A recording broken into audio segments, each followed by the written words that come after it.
Norint sudaryti palankės sąlygas tvariam mėlynosios ekonomikos pakrančių rajonų, salų bei krašto gilumos vietovių, žvejybos ir akvakultūros bendruomenių vystymuisi, svarbu įgyvendinti kokybės kriterijus atitinkančią vietos plėtros strategiją. Kalbant apie paramos gavėjus, būtina paminėti, kad tinkami paramos gavėjai pagal strategijoje numatytas priemonės yra tiek juridiniai, tiek fiziniai asmenys. Tai apima labai mažas arba mažas įmonės bei fizinius asmenys, kurie yra ne jaunesni nei 18 metų. Jie privalo būti registruoti ir vykdyti arba planuoti vykdyti žuvininkystės veiklą strategijos vykdytojo teritorijoje. Su paskutiniu mokėjimo prašymu paramos gavėjas turi pateikti atitinkamą dokumentą leidžiantį vykdyti žuvininkystės, žvejybos arba šių produktų perdirbimo veiklą. Svarstant apie hidrobionto auginimą, būtina kreiptis dėl veterinarinio patvirtinimo. Šiame procese reikalinga pateikti nemažai dokumentų, tarp kurių yra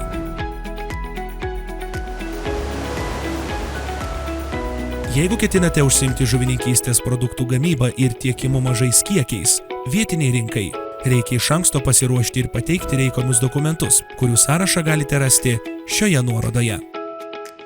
Vykdant maisto tvarkymo veiklą, subjektai privalo taikyti individualią rizikos veiksnių analizės ir svarbių valdymo taškų sistemą RVASVT, naudotis konkrečios srities taisyklėmis arba pasinaudoti teisės aktuose numatytomis išimtimis. Taikant RVASVT svarbu atsižvelgti į šiuos punktus. Rizikos veiksnių analizė, įvairių sričių specialistų komandos sudarimas. Į komandą, apimančią visas su produktu susijusias maisto verslo dalis, rekomenduojama įtraukti įvairius specialistus susijusius su produkto gamyba, saugojimu, paskirstimu, vartojimu ir rizikos veiksnių nustatymu. Produkto aprašymas. Taip pat reikia pateikti išsamų produkto aprašymą, įskaitant svarbią informaciją apie jo saugą. Pavyzdžiui,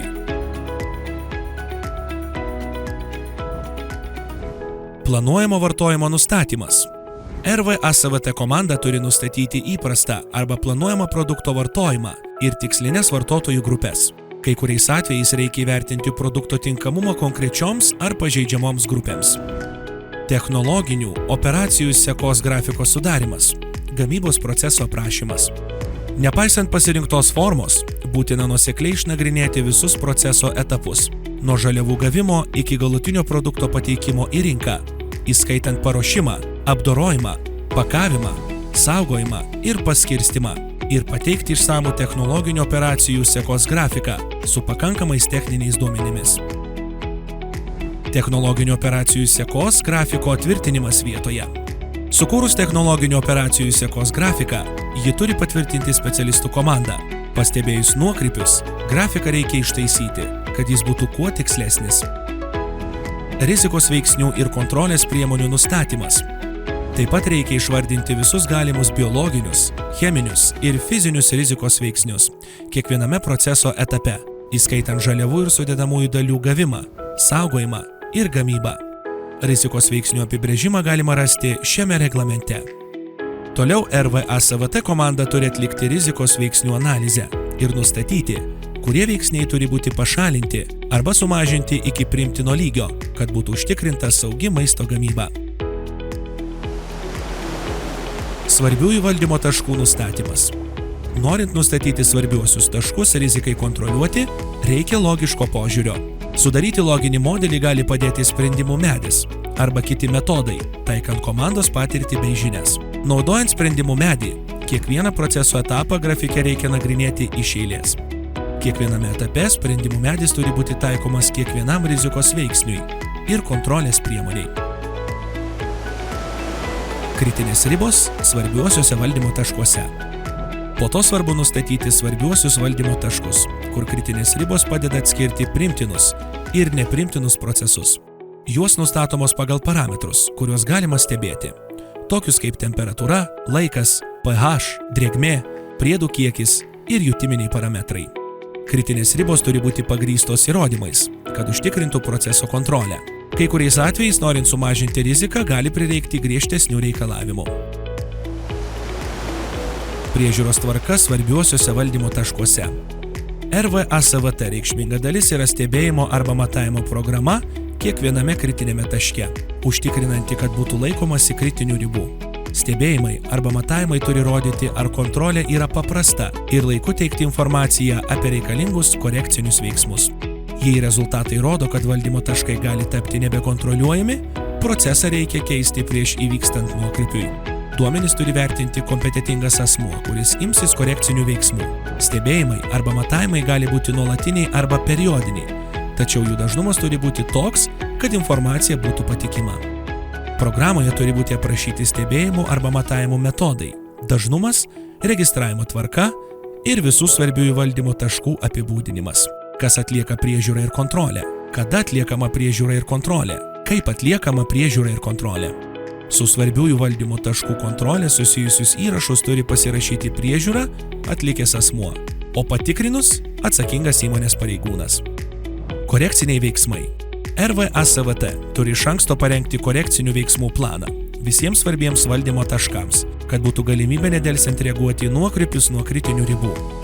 Korekciniai veiksmai gali būti: atliekant priežiūrą gali būti nustatyta, kad reikia imtis prevencinių priemonių, jei nuolat dėl tos pačios procedūros imamasi korekcinių veiksmų. Tikrinimo procedūros. RVASVT komanda turi apibrėžti metodus ir procedūras RVASVT veiksmingumui nustatyti. Tikrinimo metodai gali apimti atsitiktinių mėginių analizę, išsamią analizę pasirinktose svarbiuosiuose taškuose, tarpinių ar galutinių produktų analizę, saugojimo, paskirstymo ir pardavimo sąlygų apžvalgą. Tikrinimo procedūroms priklauso: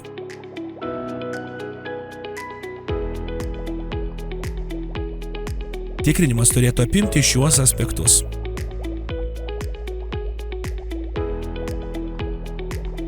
Tikrinimą turėtų atlikti asmuo, kuris nėra atsakingas už priežiūrą ar korekcinius veiksmus. Jei įmonės darbuotojas negali atlikti tikrinimo, turėtų būti pasitelkti nepriklausomi ekspertai arba kvalifikuotos trečiosios šalys. Dokumentavimas ir registravimas. Taikant RVASVT būtinas veiksmingas ir tikslus registravimas. RVASVT procedūras reikia dokumentuoti pagal operacijos pobūdį ir mastą ir tai daryti pakankamai dažnai, kad būtų užtikrintas kontrolės vykdymas. Dokumentus ir įrašus reikia saugoti pakankamai ilgai, kad kompetentinga institucija galėtų atlikti patikrinimus. Dokumentuoti reikėtų: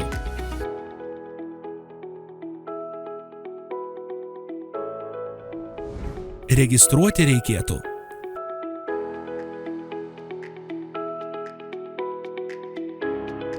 paprasta registravimo sistema gali būti veiksminga ir lengvai suprantama. Ji gali būti integruota į esamas operacijas ir pasinaudota jau turimais dokumentais, tokiais kaip sąskaitos, faktūros ir kontrolės sąrašai, kuriuose nurodyta, pavyzdžiui, produkto temperatūra.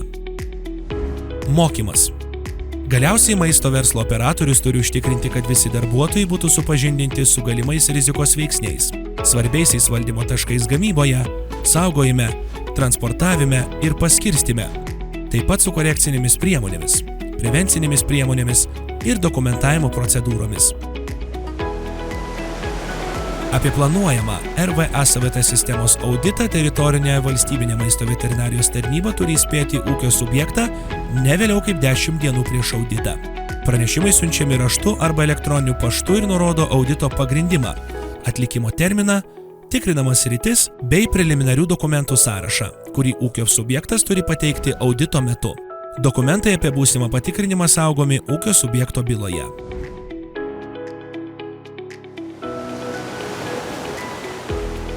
Svarbu atkreipti dėmesį, ar yra prievolė tapti perkančiąją organizaciją ir vykdyti pirkimus pagal viešųjų pirkimų įstatymo nuostatas, tokias kaip vietos projektų vykdytojai, kurie pagal Lietuvos Respublikos viešųjų pirkimų įstatymą yra perkančiosios organizacijos, PIP numatytų prekių, paslaugų ar darbų pirkimą vykdo vadovaudamiesi viešųjų pirkimų įstatymų.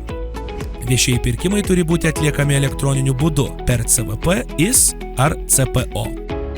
Agentūrai turi būti suteikta galimybė stebėtojo teisėmis prisijungti prie pirkimo informacijos CVP IS. Viešųjų pirkimų vertinimas vykdomas 2 būdais. Išankstinis vertinimas atliekamas iki pirkimų vykdymo pradžios, siekiant užkirsti kelią pažeidimams.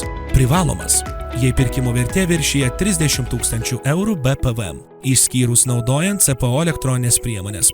Prieš pradedant pirkimus reikia pateikti agentūrai pirkimo procedūros pasirinkimo motyvus, skelbimo turinį, dokumentus ir projekto sutartį. Įvykdytų pirkimų vertinimas atliekamas agentūros, kai tikrinama, ar įsigijimai buvo atlikti pagal įstatymą, vertinant mokėjimo prašymus. Vietos projektų vykdytojai, kuriems netaikomas viešųjų pirkimų įstatymas, bei kurių projektai finansuojami iš EIRŽAF ir Lietuvos Respublikos valstybės biudžeto lėšų ir kurie nėra perkančiosios organizacijos pagal viešųjų pirkimų įstatymą dalis, įsigyja PIP numatytas prekes, paslaugas ar darbus pagal PFAT nustatytą tvarką. Atkreipkite dėmesį į mokėjimo prašymų pateikimo terminus ir su jais pateikiamų dokumentų sąrašą. Klaidos gali uždelsti lėšų išmokėjimą. Vietos projektų vykdytojai mokėjimų prašymus rengia pagal agentūros nustatytą mokėjimo prašymo formą, skelbiamą tinklalapyje www.paramažuvininkystei.lt PFAT nustatyta tvarka. Paramos vietos projektams lėšos išmokamos PFAT nustatyta tvarka ir būdais. Agentūra užtikrina, kad paramos lėšos būtų išmokėtos paramos gavėjai ne vėliau kaip per 80 dienų nuo mokėjimo prašymo pateikimo dienos. Avansų mokėjimo prašymams per 20 dienų.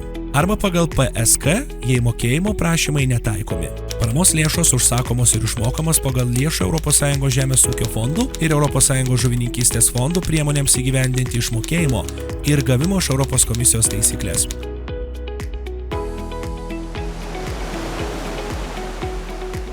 Tokiu atveju, kai paramos lėšos negali būti užsakytos dėl nepakankamų viešojo įnašo lėšų, agentūra turi informuoti ministeriją per vieną darbo dieną. Ministerija atlieka reikiamus sąmatų pakeitimus ir informuoja agentūrą per vieną darbo dieną. Jei lėšos negali būti išmokėtos dėl neteisingų duomenų, agentūra per vieną darbo dieną kreipiasi į paramos gavėją dėl patikslinimo ir gavusi patikslintus duomenis užsako lėšas per 2 darbo dienas. Paramos gavėjai apmokamos tinkamos finansuoti išlaidos pagal projekto intensyvumo normą. Jei taikomas avansinis apmokėjimas, gavęs lėšas gavėjas per 7 dienas jas išmoka rangovams, paslaugų ar prekių tiekėjoms ir pateikia pranešimą. Kol lėšos neišmokėtos ir pranešimas nepateiktas, agentūra negali patvirtinti kitų prašymų ar turi inicijuoti tyrimą, jei tai galutinis prašymas. Paramos gavėjas gali deklaruoti papildomas išlaidas, jei jos apskaičiuotos nuo avansinio apmokėjimo. Jei pasikeičia sąskaitos duomenys, paramos gavėjas turi apie tai pranešti iki mokėjimo prašymo pateikimo. Jei duomenys nepakeičiami laiku, atsakomybė už lėšų pervedimą į seną sąskaitą tenka paramos gavėjui. Galiausiai, agentūra turi informuoti paramos gavėją apie atliktus paramos mokėjimus. Atkreipkite dėmesį į galutinės veiklos ir metinių ataskaitų teikimo terminus bei pridedamus dokumentus. Metinės ataskaitas reikia teikti kasmet projekto priežiūros laikotarpiu, kuris šiuo metu trunka 3 metus po projekto įgyvendinimo laikotarpio.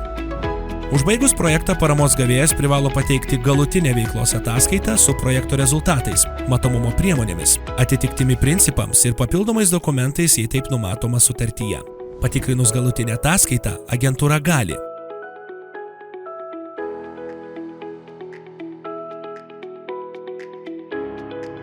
dažniausiai pasitaikančios klaidos įgyvendinant projektą. Neįdarbinti darbuotojai, jei sutartyje nurodyta tokia prievolė. Nelaiku pateiktas mokėjimo prašymas. Netinkamai paskirstyti mokėjimo prašymai laike ir neįvertintos rizikos. Apmokėjimas nebankiniu pavedimu. Neįvertintos rizikos. Neprisimkite neįgyvendinamų įsipareigojimų. Skaitykite finansavimo sąlygų aprašą ir atkreipkite dėmesį į pirmumo balus. Nustatytų terminų nesilaikymas. PIP formuluotė sutartyje su NMA. Pirkimai ir sutartyje nurodyti pirkimai neturėtų skirtis. Neapdrausta įranga ir ar nepateikti draudimą patvirtinantys dokumentai. Viešinimas. Užtikrinkite, kad laikotės viešinimo reikalavimų, nes NMA juos tikrina. Teisingi duomenys. Teisingai nurodykite atsiskaitomąją sąskaitą ir kitus duomenys. Statistikos neatitikimai. Patikrinkite, ar statistikos duomenys pateikti metinėje ataskaitoje sutampa su kitais pateiktais duomenimis. Akvakultūros veiklą vykdantis ūkio subjektai kas pusmetį viešosios įstaigos Žemės ūkio duomenų centrui privalo pateikti pusmečio ataskaitą, ją siųsdami žuvis@zudc.lt arba pildant elektroninę ataskaitos formą per IDIS. Pildant ataskaitą atkreipkite dėmesį į